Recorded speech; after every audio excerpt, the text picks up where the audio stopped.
Hi, I'm JJ. Welcome back. I'm going to do my reading wrap up for the rest of March. I did have a couple of books that I was able to get to. I really loved The Daughters of the Bamboo Grove by Barbara Demick. She also wrote Nothing to Envy, which was about North Korea, that I really enjoyed. But The Daughters of the Bamboo Grove is about, so you kind of get a history of China um, um, with Mao creating the Communist Party and basically how he thought expansion and prosperity within the country would be due to population growth.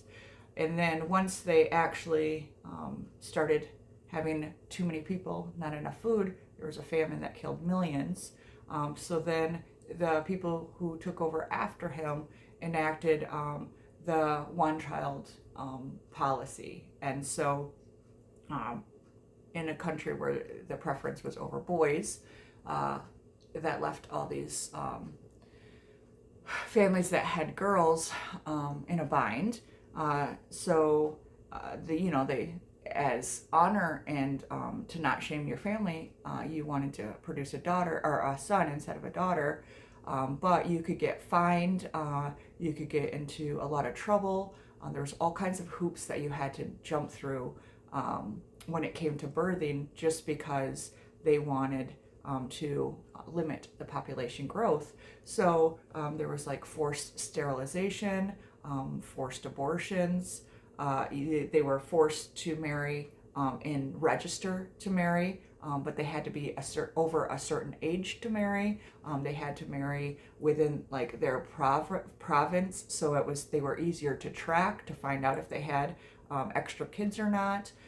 It was a lot of spying within the communities because they would be rewarded if their towns did not produce the extra children, but then the whole town would be punished if there were. So there was a lot of motivation to have to hide, but also turning your people in and making sure that everyone was doing what they were supposed to be doing. But also during this time, there was a lot of people who loved their daughters and wanted to keep them in addition to other children. They wanted to try again. They wanted bigger families.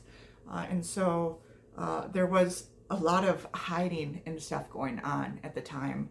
But unfortunately, there was also a lot of child trafficking because it became a very lucrative business for the orphanages who, during the high population boom, had a lot of people inside, and then now they didn't have any, and they started opening up the adoption agencies during the overcrowded time to foreign adoption agencies.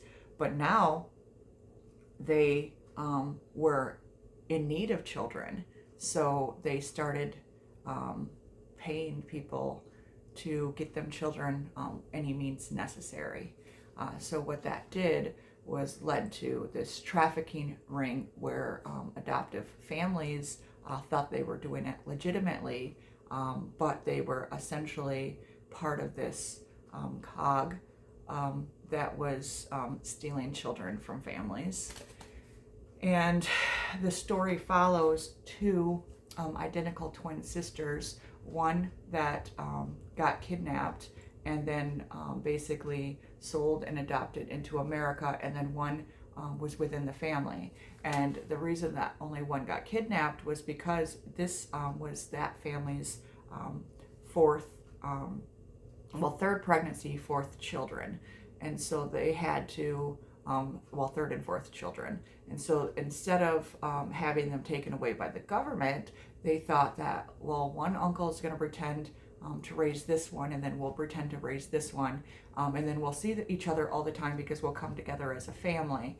And so the mom chose to raise the colicky, sickly daughter because she didn't want to have that burden on a different family member.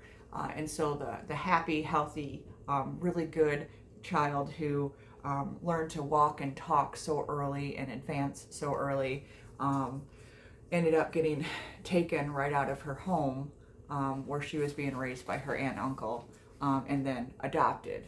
And so now she's fully American, living in Texas, has adoptive parents, adopted, or another sister who was adopted, an Asian sister, and then a couple like full-blood siblings that were the parents.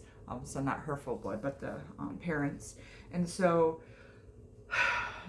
she did not know any, thing was afoot. She assumed, like a lot of adopted children, that they were unwanted or abandoned, not kidnapped or stolen. And so the families who lost their children kept asking, kept seeking for help, and the orphanages wouldn't let them in, or they lied to them. They posted fake backstories and hid all this stuff. So for years and years, nobody knew what was going on. So there was thousands and thousands of Chinese girls who were essentially shipped out of the country. And so this follows an investigative journalist who tries to connect these two sisters. And she's able to do that, find the truth, get them to meet each other and how different they are. They're, like what that affects, how that affected them as children, how that affects them as adults. And unfortunately, it also takes place right before the coronavirus pandemic. So they only got to physically meet each other one time before the nations shut down the borders again. And now there's all this distrust amongst the Asian population for Americans, but also China became anti-American because of this as well, because of the way that it was all handled here.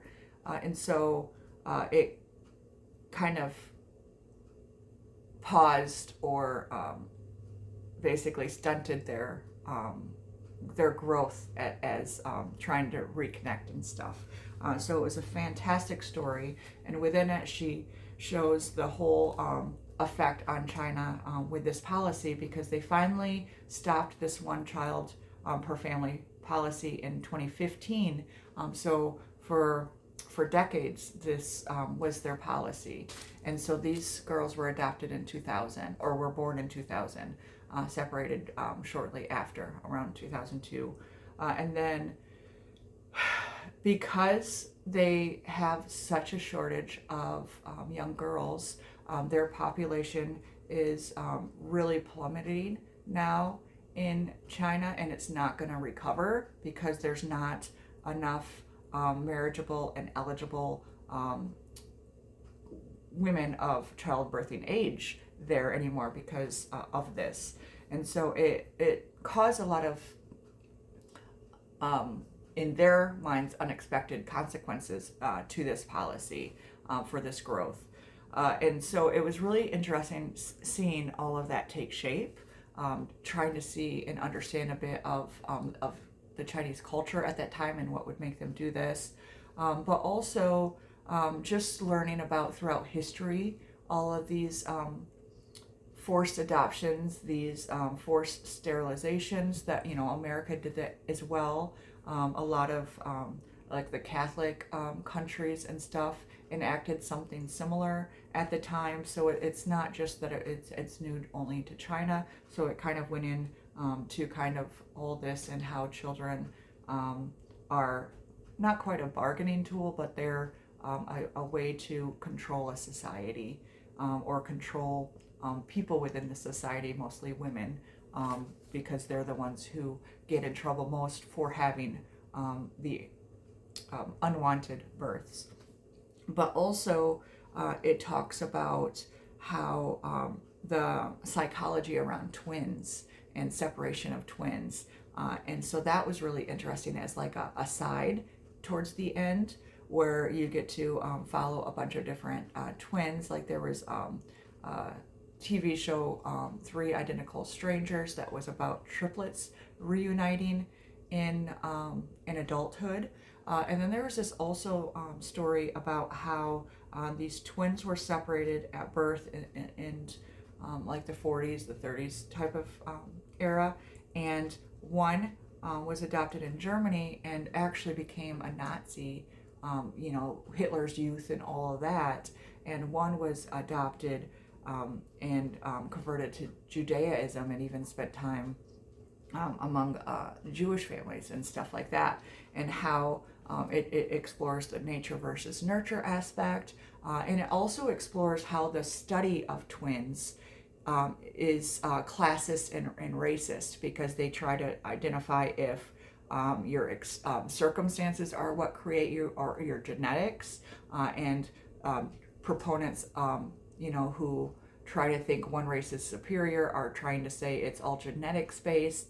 The people who are trying to get support for like public funding and all this like socialist type of things to have universal healthcare, universal education, and all that stuff, are trying to say that it is not genetic.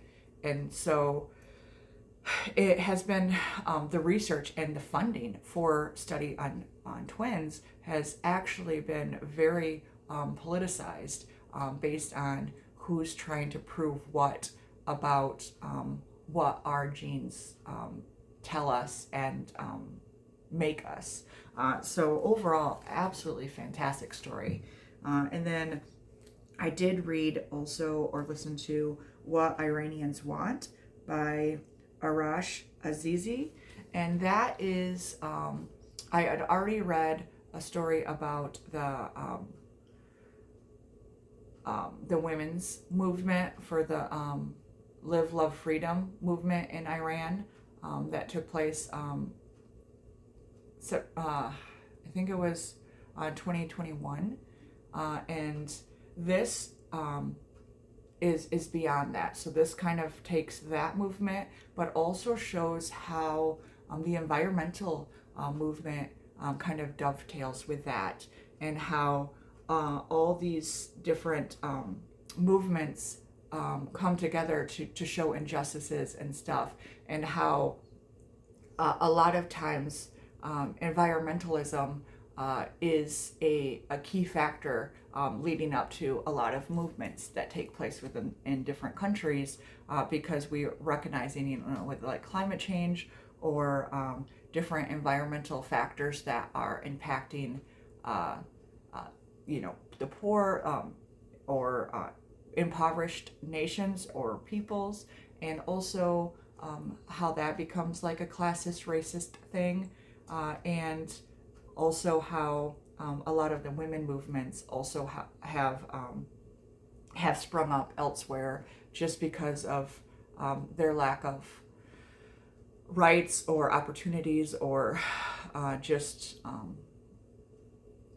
anything that they need to fight for and fight against goes very well with the idea that if one of us is oppressed, then none of us are free aspect. And I really enjoyed having that all come together within this book, and showing how all these little revolutions that pop up actually are saying similar things, and how we need to make big change that will affect everybody rather than just group by group.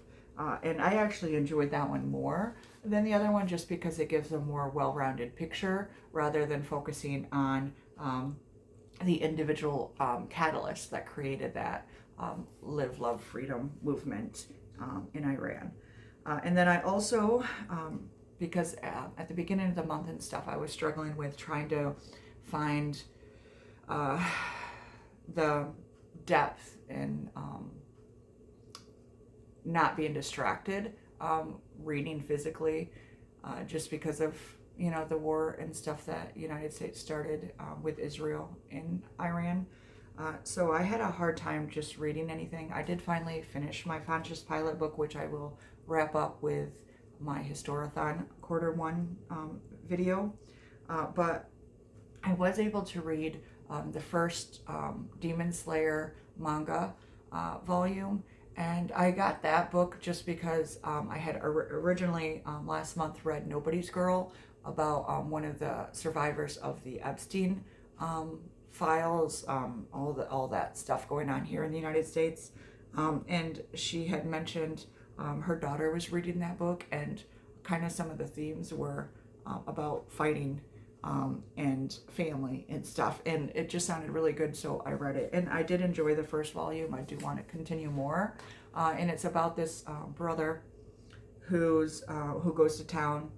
While he's in town, he loses his whole family to a demon attack, but then his sister wakes up, and she survived, but she's a demon now as well. And how, you have these demon hunters who, slayers who are coming in and trying to kill all demons, but he's trying to protect her specifically, but stop the demon threat just because it killed his whole family. So he's kind of torn between protecting her and protecting everybody else, but he can see that she's different, that she's not fully demon yet, that she's still struggling with trying to keep her humanity. And I do want to see where that's going to go. And then I did read 2 more volumes of, I got one of the books here, Tokyo Ghoul. And I have been reading that, so I read volume 3 and 4.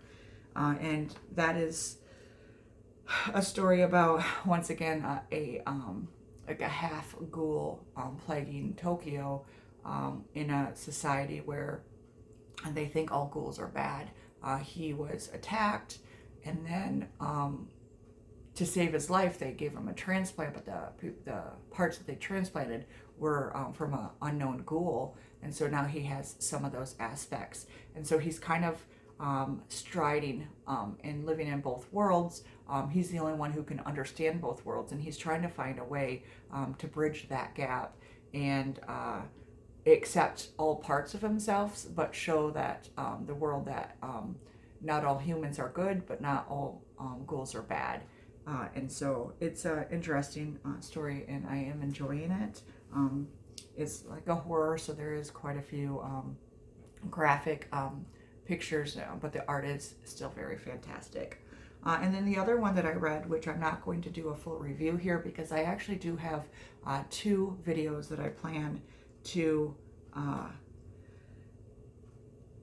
do separately. They're discussions that I want to talk about this book specifically, and that is reading Lolita in Tehran.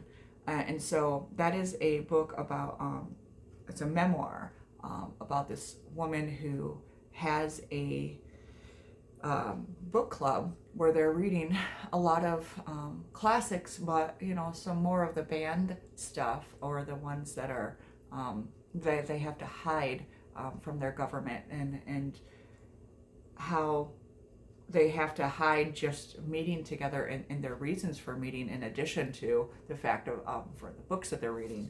And so you get like this huge history of Iran that way. So what Iranians want is the new history of the revolution that took place in the 2020s.